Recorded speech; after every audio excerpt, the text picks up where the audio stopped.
Welcome to SVG-TV News for Wednesday, October 2nd, 2024. I'm Rochelle Batiste with the details. World Pediatrics, formerly known as the World Pediatric Project, is currently in St. Vincent and the Grenadines with a large team of doctors slated to perform 22 surgeries at the Milton Cato Memorial Hospital, which got started on Monday. The team, headed by lead orthopedic surgeon Dr. Eric Gordon, said the surgeons will not only focus on orthopedic surgeries but also address foot deformities, and so far all surgeries performed have been successful. And we have actually, this is a little bit of an unusual trip in the sense that we have 2 attending surgeons that have come down, actually 3 that have come down. We have a foot and ankle team that have specialized in foot and ankle problems for the kids, especially some of the difficult problems they have. And then our general pediatric orthopedic team, which has been focusing more on lower extremity problems, and it's been actually very successful. We've the surgeries have gone very well. We've been able to help the kids, and a lot of things that we've been able to do that have been very, very rewarding for us and hopefully helpful for the kids as they grow. This orthopedic mission marks a first for World Pediatrics in the fiscal year that begins in late September and concludes in January 2025. Dr. Gordon and his team were expected to perform 5 surgeries today, one of which he mentioned was a bit complicated. It went very well. We were able to, it's a difficult operation. It's a kind of operation that in the United States most pediatric orthopedic surgeons do just a few times in their career. This was something we were able to do.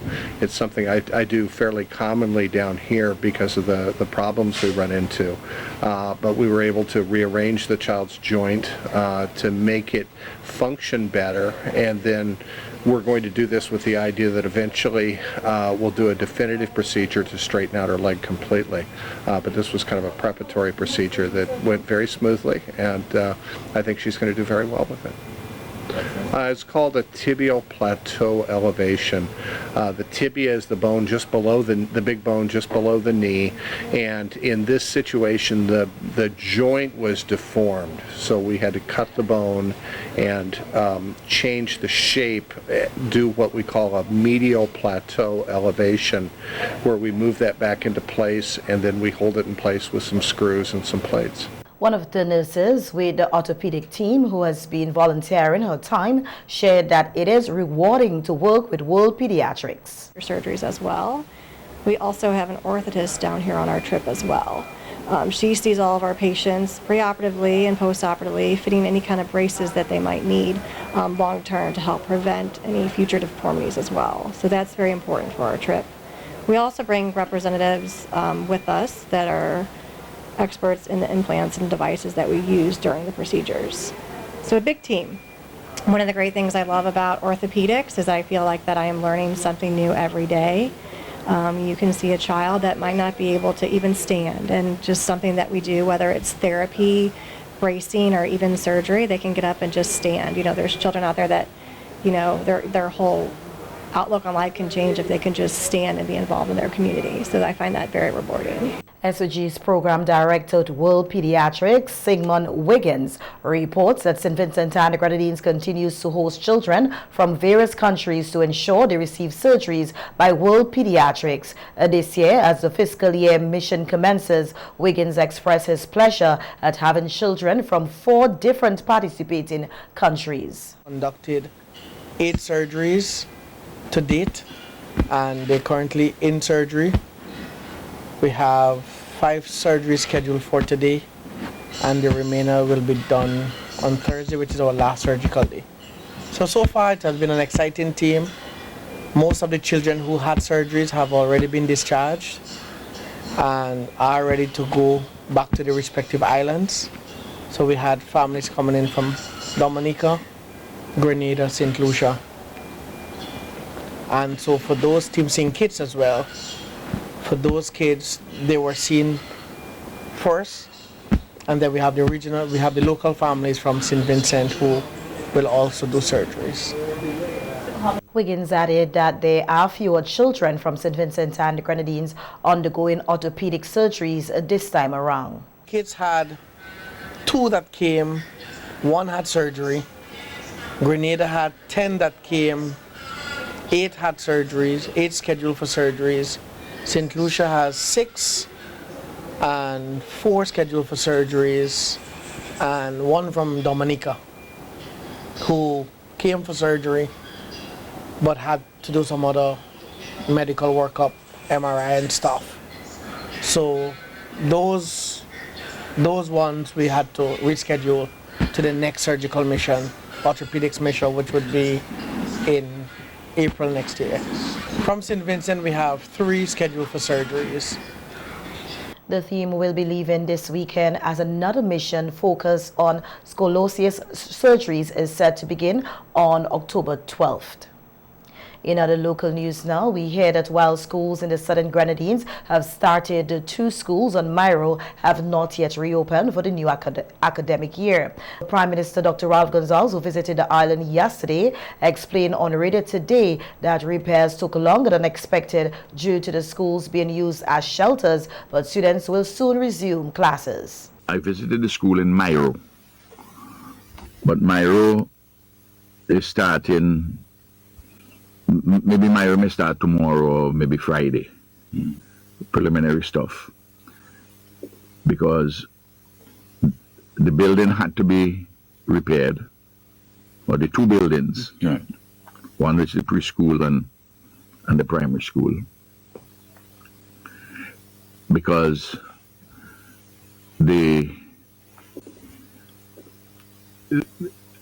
it was a shelter for some persons, and we had to get accommodation for them before we could move them out. The Prime Minister noted that there will be a make-up for lost time in the classroom. He added that recovery efforts on the island are ongoing and rebuilding following Hurricane Beryl is progressing well. And during his visit to the Southern Grenadines yesterday, the Prime Minister said he is addressing a number of issues raised by residents. Some of the complaints range from problems with schools, water, electricity, and payment of workers. There was an issue with Bragsa. I had asked Angie, my permanent secretary, Angie Jackson, to talk to Kim Bartholomew at Bragsa about payment for a contractor. Then I sent several things for Michelle Forbes from Nemo to deal with payments at the kitchen for members of staff. And some other persons. She said here, just spoke with Mrs. Adams, who is organizing their payments. She only received the pay sheet on Thursday afternoon, and there's no way it could be verified and done for the Friday, that's last Friday. Everyone should be paid by tomorrow evening for the period the 14th to 27th of September. Also, there are some discrepancies with persons' names on the pay sheets and payment for 2 drivers. So we'll get more information.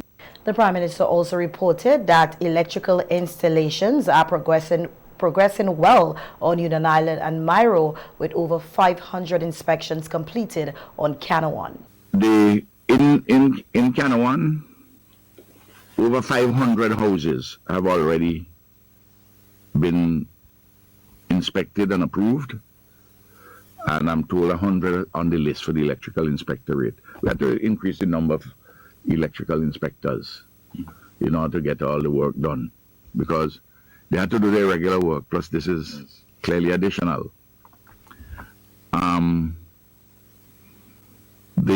Providing an update on repairs island-wide, the Prime Minister said so far more than 1,000 houses have been repaired. He noted that repairs have begun on houses that were not severely damaged by the Category 4 hurricane. We have,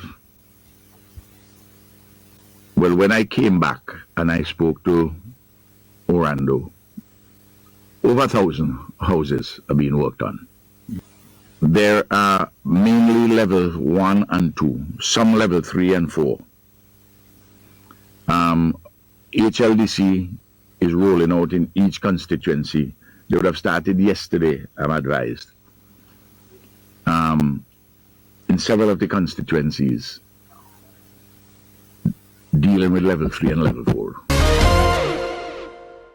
As the Beauty Shows Committee of the Carnival Development Corporation, the CDC prepares for the 2024 Miss SVG pageant, A Royal Dream, this Saturday, October 5th, 2024. A special welcome ceremony was held today at the Argyle International Airport for one of the hosts, American actress and podcaster Kadeen Ellis. Ellis, who is Vincentian roots through her father, who is originally from Richland Park, will be joined by local MC Khalil Kato to host the pageant this Saturday night at the Victoria Park starting at 8 p.m. In welcoming Ellis home, head of the SVG Tourism Authority, Annette Mark, expressed her happiness in partnering with the Beauty Shows Committee for this year's pageant and highlighted that Ellis's professionalism, international recognition and experience will enhance the event's staging.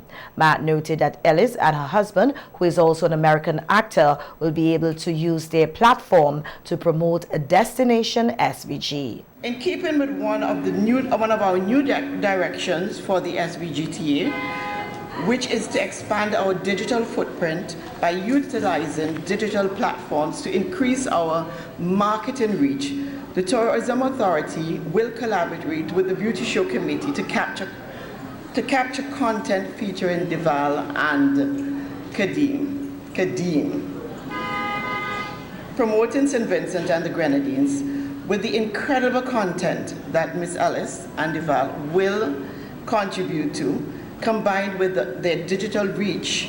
We anticipate that the name of St. Vincent and the Grenadines will gain much wider recognition. While in St. Vincent and the Grenadines, the couples will visit a number of our attractions, including hotels, and as well take a tour of our soon-to-be open Holiday Inn and Suites. Kadeem and Deval, we have a packed schedule for you, but I know you're accustomed to it. The content captured over the next week will be just in time for the launch of our newly rebranded Instagram and Facebook pages, which will focus on showcasing St. Vincent and the Grenadines in an enticing way to spark the imagination of potential visitors. We want to make them dream of experiencing our beaches, our culture, events, hiking trail, rivers, waterfalls, diving, sunsets, our sister isles, and much more. And chairperson of the SVG Beauty Shows Committee, Avia Charles, expressed her pleasure with Kadeem's enthusiasm not only as a co-host for the Miss SVG pageant this year, but also in fostering a relationship with the Tourism Authority to promote Destination SVG. Truly, I thought that was one of the most remarkable things about you, your willingness and your openness to just promote St. Vincent and the Grenadines, and we really must say thank you. Definitely be remiss of me to not say thank you to the Tourism Authority for partnering with us on this initiative.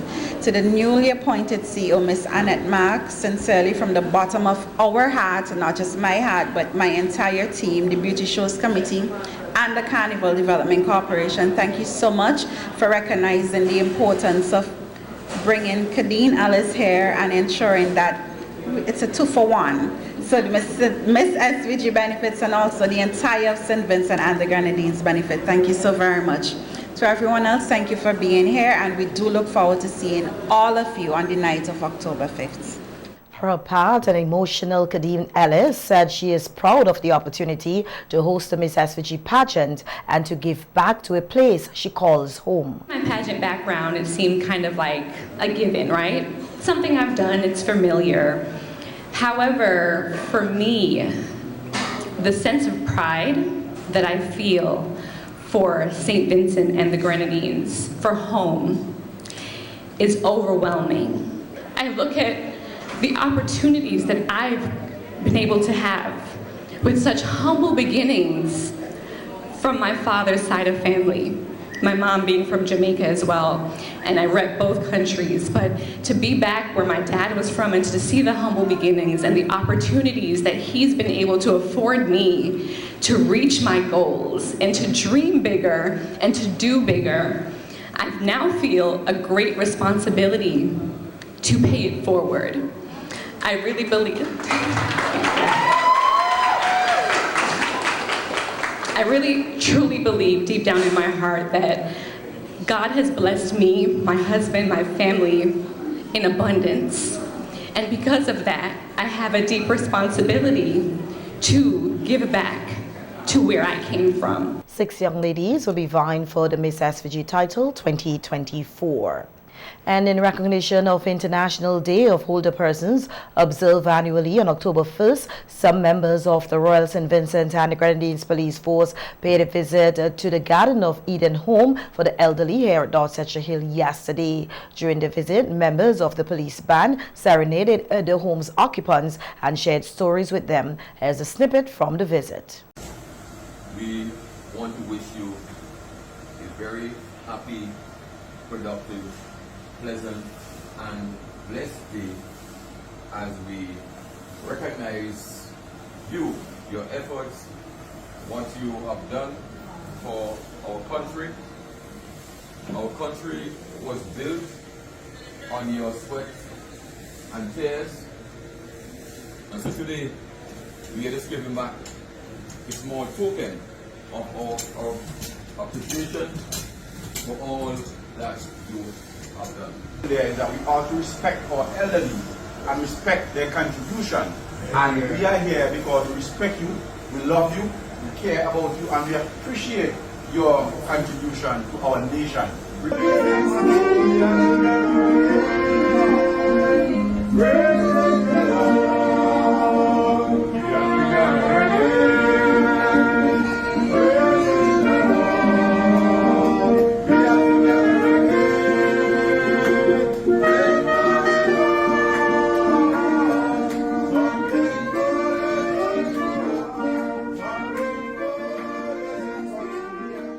The International Day of Older Persons is commemorated each year on October 1st to raise public awareness about the opportunities and challenges associated with aging populations. It aims to mobilize families, community groups and stakeholders to address the difficulties faced by older persons. And this year's theme, Aging with Dignity, the importance of strengthening care and support systems for older persons worldwide, encourages governments, policymakers and social services globally to take concerted and sustained action to meet the physical, social, psychological and health needs of older persons. The Royal St. Vincent and the Grenadines Police Force said it is hosting a week of activities in honor of the elderly whose contributions to shaping the fabric of society are often overlooked. The SVG-PF said the influence of the elderly can be felt in every corner of the nation, from their years of service in various public and private sectors to their active roles in nurturing families and communities. This week, the organization said it is dedicated to giving back to the elderly through meaningful actions, not just words. And the Royal St. Vincent and the Grenadines Police Force has launched an investigation following the discovery of the body of an unidentified male referred to as John Doe along the Gibson Corner Main Road. The body was found around 6 a.m. today. Preliminary reports indicate that the deceased sustained a single gunshot wound to the back with no other visible injuries. A post-mortem examination is expected to be performed on the body to determine the exact cause of death. Since the discovery, the crime scene unit has processed the scene and gathered valuable evidence to aid in the ongoing investigation. The law enforcement agency stated that the public will be updated with relevant information as it becomes available. The SVG-PF says it is determined to ensure a thorough investigation and bring those responsible to justice. The police are urging anyone with information that may assist in the investigation to come forward and help maintain the safety of the community. And in the 72 hours weather outlook issued this evening by the SVG Met Services, it says over the next few days, partly cloudy to cloudy skies are expected across St. Vincent and Grenadines. Occasional cloud patches converging across our islands along with daytime heating and light winds with variable direction could result in a few scattered showers and isolated localized thunderstorms across parts of St. Vincent and the Grenadines. You're asked to be on the alert as flash flooding is possible. The outlook further notes that a light gentle breeze across our islands are varying widely in direction, becoming calm at times with no cooling effect. You're again asked to be on the alert. Sea conditions across St. Vincent and the Grenadines are smooth to slight in open water with swells near 0.5 west of our islands and ranging from 1.0 meters to 1.5 meters east of our islands. The Met Services says Hurricane Kirk in the central Atlantic Ocean could move north-northwest and that Kirk is expected to become a large major hurricane, pulling winds away from the island chain and generated sea swells which could spread outward to portion of the Leeward Islands during this weekend. There are no coastal watches or warnings in effect for Kirk, nor tropical depression number 13 in the far eastern Atlantic Ocean. The St. Vincent and the Grenadines Met Services says it will continue to monitor the tropical Atlantic Ocean and issue updates or advisories as necessary.